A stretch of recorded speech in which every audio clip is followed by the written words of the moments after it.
Hi hello ಎಲ್ರಿಗೂ ನಮಸ್ಕಾರ.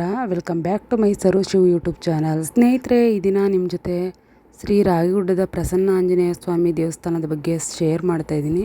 ನಾವು ಈ ದೇವಸ್ಥಾನಕ್ಕೆ 22 ವರ್ಷದಿಂದ ಬರ್ತಾ ಇದ್ದೀವಿ. ಶ್ರೀ ಆಂಜನೇಯ ಸ್ವಾಮಿ ಭಕ್ತಾದಿಗಳಲ್ಲಿ ನಾವು ಕೂಡ ಒಬ್ಬರು. ರಾಗಿಗುಡ್ಡದ ಶ್ರೀ ಪ್ರಸನ್ನ ಆಂಜನೇಯ ಸ್ವಾಮಿ ದೇವಸ್ಥಾನವನ್ನು ರಾಯಗುಡ್ಡ ದೇವಸ್ಥಾನ ಅಥವಾ ರಾಯಗುಡ್ಡದ ಆಂಜನೇಯ ದೇವಸ್ಥಾನ ಅಂತಲೇ ಕರೀತಾರೆ. ಬೆಂಗಳೂರಿನ ದಕ್ಷಿಣ ಭಾಗದಲ್ಲಿರೋ ಈ ಆಂಜನೇಯ ಗುಡಿಯು ರಾಯಗುಡ್ಡ ಎಂದೇ ಪ್ರಸಿದ್ಧಿ. ಎಡಭಾಗಕ್ಕೆ ಮಾರೇನಹಳ್ಳಿ, ಬಲಭಾಗಕ್ಕೆ ಸಾರಕ್ಕಿ, ಮುಂದೆ ತಾಯಪ್ಪನಹಳ್ಳಿ, ಅದರ ಪಕ್ಕದಲ್ಲಿ ಗುರಪ್ಪನಪಾಳ್ಯ. ಹೀಗೆ ಹೆಚ್ಚು ರಾಗಿ ಬೆಳೆಯುತ್ತಿದ್ದ ಗ್ರಾಮೀಣ ಪ್ರದೇಶ ಜಯನಗರದ 9ನೇ ಬಡಾವಣೆ ಆಗಿತ್ತು. ತಾಯಪ್ಪನಹಳ್ಳಿ ಜಯನಗರದ ಟಿ ಬ್ಲಾಕ್ ಆಗಿ ಬದಲಾವಣೆಯಾದ ವೇಳೆಗೆ ಅಲ್ಲಿ BTS ಬಸ್ ಡಿಪೋ ಬಂತು. ಆ ಬಸ್ ಡಿಪೋ ಅನುಕೂಲ ಇದ್ದ ಕಾರಣ ಬಡಾವಣೆ ಶೀಘ್ರವಾಗಿ ತುಂಬ ಬೇಗ ಬೆಳೆಯಿತು. 70ರ ದಶಕದಲ್ಲಿ ಮೈಸೂರು ಹೌಸಿಂಗ್ ಬೋರ್ಡು ಇಲ್ಲಿ ಮನೆಗಳನ್ನ ಕಟ್ಟಿಸಿ ಹಂಚಿಕೆ ಮಾಡಿದ್ರು. ಆ ಹಂಚಿಕೆ ಮಾಡಿದ ಕಾರಣ ಸರ್ಕಾರಿ ಸಾರ್ವಜನಿಕ ವಲಯದ ಕಾರ್ಖಾನೆ ಹಾಗೂ ಬ್ಯಾಂಕ್ಗಳು ಮತ್ತು ಇನ್ಶೂರೆನ್ಸ್ ಕಂಪನಿಗಳು, ನೌಕರರ ವರ್ಗದವರು ಈ ಬಡಾವಣೆಯಲ್ಲಿ ನೆಲೆಸೋಕ್ಕೆ ಸಾಧ್ಯ ಆಯಿತು. ಪ್ರಮುಖವಾಗಿ HAL ಮತ್ತು ಮೈಕೋ ಕಂಪನಿಗಳ ನೌಕರರು ರಾಯಗುಡ್ಡದ ಮೇಲಿದ್ದ ಮೂಲ ಆಂಜನೇಯ ವಿಗ್ರಹಕ್ಕೆ ವ್ಯವಸ್ಥಿತ ಪೂಜೆ ನಡೆಸೋಕೆ ಅನುಕೂಲ ಮಾಡಿಕೊಟ್ರು.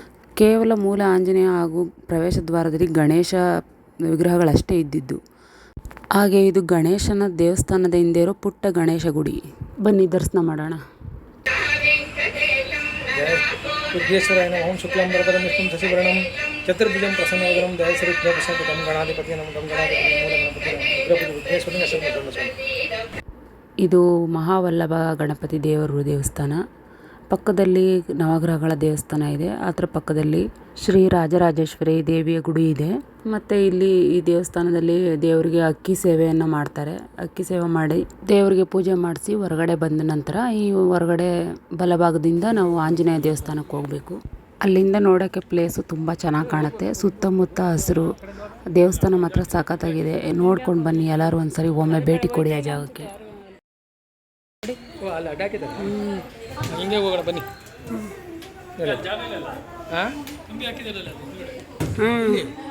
ಇಲ್ಲ ಹಾಕಿಲ್ಲ. ಇಲ್ಲ ಇಲ್ಲಿ ಮ್ಯಾಲ್ಗಡೆ ಹೋಗ್ಬೋದು. ಆ ದೇವಸ್ಥಾನದಿಂದ ಈ ದೇವಸ್ಥಾನಕ್ಕೆ ಸೀದಾ ಎಂಟ್ರೆನ್ಸ್. ಈ ಜಾಗದಲ್ಲಿ ನಿಂತ್ಕೊಂಡು ನೋಡಿದ್ರೆ ಆಂಜನೇಯ ದೇವಸ್ಥಾನ ಮತ್ತು ಗಣೇಶ ದೇವಸ್ಥಾನ ತುಂಬ ಚೆನ್ನಾಗಿ ಕಾಣಿಸುತ್ತೆ. ನೋಡಿ ಸ್ನೇಹಿತರೆ, ಇಲ್ಲಿಂದ ನಿಂತ್ಕೊಂಡು ನೋಡಬೇಕು, ಸಖತ್ತಾಗಿ ಕಾಣಿಸುತ್ತೆ. ಮೇಲೆಗಡೆ ಹದ್ದು ಗರುಡ, ಪಕ್ಕದಲ್ಲಿ ಬಂಡೆ ಎಲ್ಲ ಸೂಪರಾಗಿ ಕಾಣಿಸುತ್ತೆ. ನಾವು ಸಾಯಂಕಾಲ ಹೋಗಿದ್ವಿ. ಅದು ಸಾಯಂಕಾಲ ನಾವೇ ಫಸ್ಟ್ ಹೋಗಿರೋದ್ರಿಂದ ಜನಗಳು ಸ್ವಲ್ಪ ಕಡಿಮೆ ಇದ್ದರು.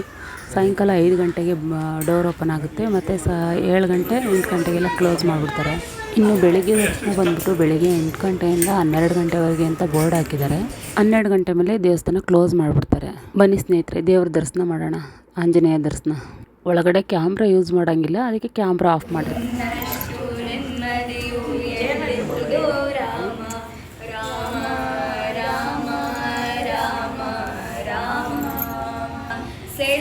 ನೆನ್ನೆಗಳ ಪಾಪಗಳ ಸೊನ್ನೆಯಾಗಿಸು ರಾಮ, ನಾಳೆಗಳು ಪುಣ್ಯಗಳ ಹಾದಿಯಾಗಲಿ ರಾಮ, ನನ್ನ ಬಾಳಿಗೆ ನಿನ್ನ ಕಸವ ಕೊಡು ರಾಮ, ನನ್ನ ತೋಳಿಗೆ ನಿನ್ನ ಕಸಿವ ಕೊಡು ರಾಮ, ಕಣ್ಣುಗಳೆದರು ನಿನ್ನ ಕನಸ ಕೊಡು ರಾಮ, ನನ್ನ ಹರಣಕ್ಕೆ ನಿನ್ನ ಚರಣ ಕೊಡು ರಾಮ, ನಿನ್ನಷ್ಟು ಬೇಕೆನ್ನ ಹೃದಯಕ್ಕೆ ರಾಮ, ನಿನ್ನಷ್ಟು ನೆಮ್ಮದಿಯು ಎಲ್ಲಿರುವುದೋ ರಾಮ.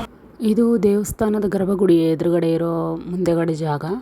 ಈ ಜಾಗದಿಂದ ಮುಂದೆಗಡೆ ಗರುಡನ ನಿರ್ಮಾಣ ಮಾಡಿದ್ದಾರೆ. ತುಂಬ ಚೆನ್ನಾಗಿದೆ. ಇದು ಮುಖ್ಯ ದ್ವಾರ. ನೋಡಿ ಎಷ್ಟು ನೀಟಾಗಿ ತುಂಬ ಚೆನ್ನಾಗಿ ಕೆತ್ತಿದ್ದಾರೆ. ಇದೆಲ್ಲ ಮರದಿಂದನೇ ಕೆತ್ತನೆ ಮಾಡಿರೋದು. ಇಲ್ಲಿ ಒಂದು ಸುಬ್ರಹ್ಮಣ್ಯ ವಿಗ್ರಹ ಇತ್ತು, ಇದನ್ನು ನಾವು ಕ್ಯಾಪ್ಚರ್ ಮಾಡಿದ್ವಿ. ನೋಡಿ ಸ್ನೇಹಿತರೆ, ಇದು ಕಲ್ಲು ಬಂಡೆ ಎಷ್ಟು ಹೈಟ್ ಇದೆ. ಇದು ಪತಿವ್ರತೆ ಶಾಪದಿಂದ ರಾಗಿ ಬಂದು ಕಲ್ಲಾಗಿರೋದು ಅಂತ ಹೇಳ್ತಾರೆ. ಹಾಗೆ ಸ್ನೇಹಿತರೆ, ನಿಮ್ಮ ಜೊತೆ ಶೇರ್ ಮಾಡ್ತಾ ಇದ್ದ ದೇವಸ್ಥಾನದ ಬಗ್ಗೆ ಇದ್ದ ಎಲ್ಲ ಮಾಹಿತಿಗಳನ್ನ ಅಲ್ಲೇ ನಿಲ್ಲಿಸಿದೆ. ಬನ್ನಿ ಮುಂದುವರ್ಸೋಣ. ಫಸ್ಟು ದೇವಸ್ಥಾನದಲ್ಲಿ ಆಂಜನೇಯ ದೇವಸ್ಥಾನ ಮತ್ತು ಗಣೇಶ ದೇವಸ್ಥಾನ ಎರಡೇ ಇದ್ದಿದ್ದು. ಕಾಲಕ್ರಮೇಣ ಸೀತಾರಾಮರ ಜೊತೆ ಲಕ್ಷ್ಮಣ, ಈಶ್ವರಲಿಂಗ, ಶ್ರೀ ರಾಜರಾಜೇಶ್ವರಿ ದೇವಸ್ಥಾನ, ಮಹಾವಲ್ಲಭ ಗಣಪತಿ ವಿಗ್ರಹನ ದೊಡ್ಡದಿಟ್ಟರು. ನವಗ್ರಹಗಳ ದೇವಾಲಯಗಳು ಸ್ಥಾಪನೆ ಆದವು. ಗುಡ್ಡದ ಮೇಲಿದ್ದ ಆಂಜನೇಯ ದೇವಸ್ಥಾನ ದೊಡ್ಡ ವಿಗ್ರಹ ಅದು ದೊಡ್ಡದಾಗಿ ಬಂತು. ಗುಡ್ಡ ಹತ್ತಕ್ಕೆ ಮೆಟ್ಲುಗಳು ಸಹ ಆದವು. ಇದೀಗ ಕೈಲಾಗದೇ ಇದ್ದವ್ರಿಗೆ ಲಿಫ್ಟ್ ಕೂಡ ಬಂದಿದೆ. ಇವಾಗ ಸಿಟಿ ಇಂಪ್ರೂವ್ಮೆಂಟು ಟ್ರಸ್ಟ್ ಬೋರ್ಡಿಂದ ಸುತ್ತಮುತ್ತಲ ಜಾಗ ರಾಗಿಗುಡ್ಡದ ಪ್ರಸನ್ನ ಆಂಜನೇಯ ಸ್ವಾಮಿ ಭಕ್ತ ಮಂಡಳಿಗೆ ಸೇರಿದೆ. ಹಾಗೆ ಸ್ನೇಹಿತರೆ, ಈ ರಾಗಿಗುಡ್ಡದಲ್ಲಿ ಅದ್ದೂರಿಯಿಂದ ಡಿಸೆಂಬರ್ ತಿಂಗಳಲ್ಲಿ ಹನುಮಾನ್ ಜಯಂತಿ ಉತ್ಸವಗಳು ಪ್ರಾರಂಭವಾಯ್ತವೆ. ಬಡ ಮಕ್ಕಳಿಗೆ ಪ್ರೌಢಶಾಲೆಯ ತನಕ ಶಾಲೆಗಳನ್ನ ಇಲ್ಲಿ ತೆರೆಯಲಾಗಿದೆ. ಇಲ್ಲಿ ಅದೇ ಕೋತಿಗಳು ಹೋಯ್ತೀವಿ ನೋಡಿ ಕಡೆ ಒಂದೆರಡು. ಜೈ ಶ್ರೀರಾಮ್, ಜೈ ರಾಮ್, ಜೈ ಶ್ರೀರಾಮ್.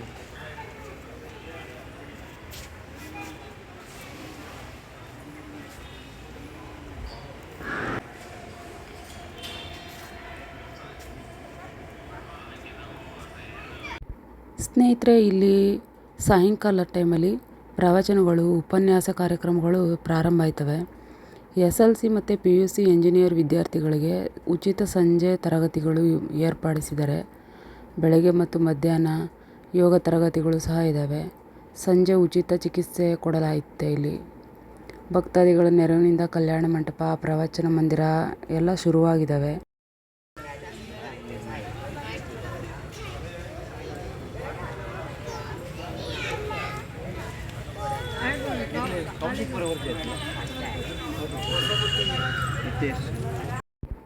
ಈ ಕ್ಷೇತ್ರದಲ್ಲಿ ನಿತ್ಯ ಅನ್ನದಾಸೋಹ ಕಾರ್ಯಕ್ರಮ ಚಾಲ್ತಿಗೆ ಬಂತು. ಈ ದೇವಸ್ಥಾನವು ಈ ಭಾಗದ ಹಿಂದೂ ಆಸ್ತಿಕರ ಒಂದು ಮುಖ್ಯ ತಾಣವಾಗಿ ರಾಯಗುಡ್ಡ ಪರಿವರ್ತನೆ ಆಗಿದೆ. ನೋಡ್ತಾ ಇದ್ರಲ್ಲ ಸ್ನೇಹಿತರೆ, ನಾನಿವಾಗ ಹೇಳಿದ್ನಲ್ಲ ಶಾಲೆ ಅಂತೇಳಿ, ಇದೇ ದೊಡ್ಡ ಶಾಲೆ. ಚೆನ್ನಾಗಿ ಕಟ್ಟಿದ್ದಾರೆ, ನೋಡೋಕ್ಕೆ ಒಳ್ಳೆ ಅರಮನೆ ಥರ ಕಾಣಿಸುತ್ತೆ ಎಂಟ್ರೆನ್ಸ್ ಎಲ್ಲ. ಸುತ್ತಲೂ ಹಸಿರು ಗಿಡಗಳು ಸಹ ಜಾಸ್ತಿ, ಮರಗಳಿದ್ದಾವೆ, ತುಂಬ ಹಳೆ ಮರಗಳಿದ್ದಾವೆ ಈ ಜಾಗದಲ್ಲಿ. ಒಳಗಡೆ ಹೋದರೆ ಬ್ರಹ್ಮ ವಿಷ್ಣು ಮಹೇಶ್ವರರ ವಿಗ್ರಹ ಇದೆ, ನೋಡೋಣ ಬನ್ನಿ. ಈ ವಿಗ್ರಹ 3 ಒಂದೇ ಸಮ ಇದ್ದಾವೆ ಸ್ನೇಹಿತರೆ, 3 ಒಂದೇ ಸಮ ಇದ್ದಾವೆ. ಸುಮಾರು 2004ನೇ ಇಸ್ವಿಲಿ ಇದನ್ನ ಕೆತ್ತನೆ ಮಾಡಿಸಿದ್ದಾರೆ. ಇವನ ಪ್ರಾಣ ಪ್ರತಿಷ್ಠಾಪನೆ ಸಹ ಆವಾಗಲೇ ಆಗಿರೋದು. ನೋಡಿದ್ರಲ್ಲ ಸ್ನೇಹಿತರೆ, ಎಷ್ಟು ಚೆನ್ನಾಗಿದೆ ಈ ದೇವಸ್ಥಾನ. ನೀವು ಸಹ ಒಮ್ಮೆ ಭೇಟಿ ಕೊಡಿ. ನಾವು ಹೋಗಿದ್ವಿ. ಮತ್ತು ಇಲ್ಲಿ ಸ್ವಚ್ಛತೆನ ತುಂಬ ಚೆನ್ನಾಗಿ ಮೇಂಟೈನ್ ಮಾಡ್ತಾರೆ. ಇಲ್ಲಿ ಯಾವುದು ಗಲೀಜು ಏನೂ ಇಲ್ಲ, ಎಲ್ಲ ತುಂಬ ನೀಟ್ನೆಸ್ ಆಗಿರುತ್ತೆ.